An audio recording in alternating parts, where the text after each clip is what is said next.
Salutations! Welcome back to Swedish cooking in the middle of the night.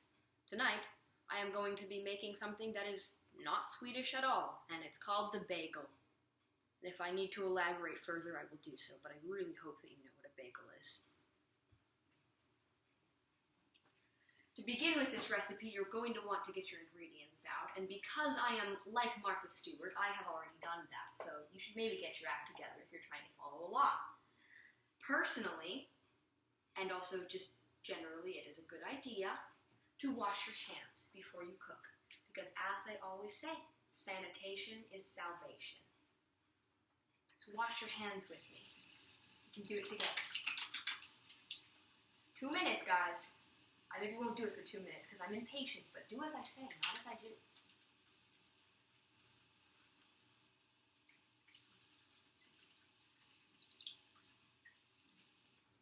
Alrighty. Wasn't that a good time? Are your hands thoroughly cleansed? Mine are. So the first ingredient we're going to need is a cup of flour, which I have procured right here. Voila!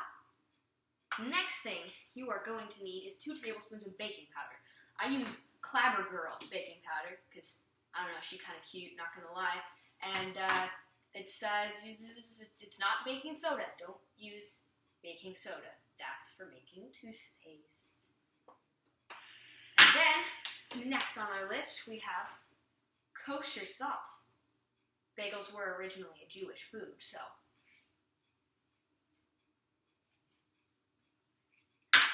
Once you've got your dry ingredients mixed together, it's going to look a certain shade of white like that. If your mixture is not white, you should maybe take a couple steps back and retrace what you have done up until this point. Now, whisk it as if you were trying to beat the devil out of it, as my grandmother used to always say.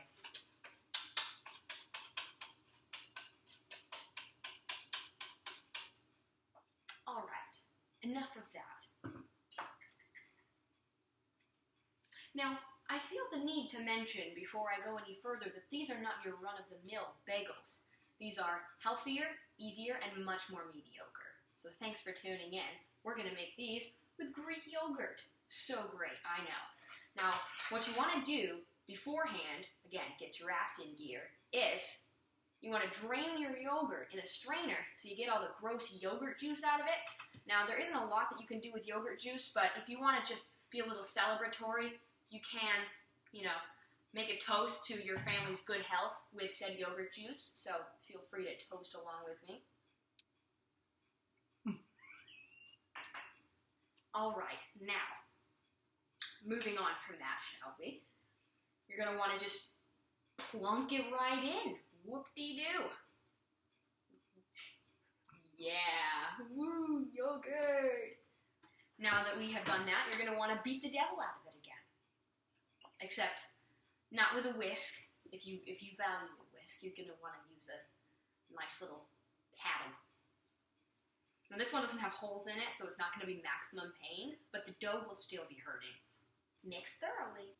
Now, in the spirit of all of my favorite cooking shows, I'm going to absolutely cut the part that is important where you learn how to stir the dough, and look at that, I've just procured some from the void. Isn't that great? Now it's time to roll up our sleeves because this is the messy part. You're going to knead the dough. With the power of editing magic, my dough is both kneaded and floured, so it doesn't stick to my hands anymore. First thing you're going to want to do is weigh the dough so you know how much it weighs. Mine weighs 11.53 ounces. Next, what you're going to want to do is pull the dough in half. So it's about in 2 halves. Flour it a little bit more since it's going to be sticky on the sides. Make sure you're good with that. Struggling. And then you're going to want to pull each of those dough globs in half as well, till you have about 4 bagels. And the reason we weighed it in the beginning is because you have to weigh each of the individual globs to make sure there isn't too much of a weight difference so that they don't cook at different intervals. So this first one weighs 2.5 ounces. This next one weighs 2.89 ounces. So this next one weighs 3.25 ounces. This one weighs 2.8 ounces. So I think the best thing to do is to take some of the heavy one, add it to the tiny one, and then they should all be around 2.8 ounces, if I've got that correct. It's sticky, I'm struggling. Would you look at that? 2.8 ounces and, oh, a little too much. Haha, I have done it. Now that these are about the same weight, you might want to flour yourself a little bit more. And then, once you've completed that, put your scale away, prepare for the next step. Next, what you're going to want to do is roll your doughs into sort of little balls and flatten them, sort of, so that they are somewhat of a nice pancake shape, and then just kind of dig right in with your fingers and make a nice hole in the center. Now, if you wanted to make bagel holes, you could always punch out a little piece and cook those separately, but I don't see why anybody would ever want to make such an atrocity. So, here we go. It's a bagel. Isn't that so crazy? Next, you do that again, 4 times.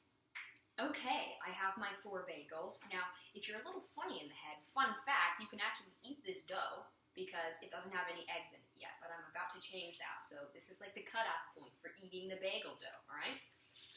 So what you want to do is brush the tippy tops of your bagels with some egg whites, not yolks. Do not put egg yolk on the bagel. Don't. So what you want to do is you want to take a nice little brush, or if you don't have a brush, then sucks to be you. I guess you can figure it out. And just kind of brush the tops. The reason that you brush them with egg whites is to brown the tops so that they give a more bagel-esque appearance and texture, and it's just generally a good thing to do. When in doubt, egg white it out, as my grandpappy always told me. Now, just continue with the egg whites. It's a lot of egg whites.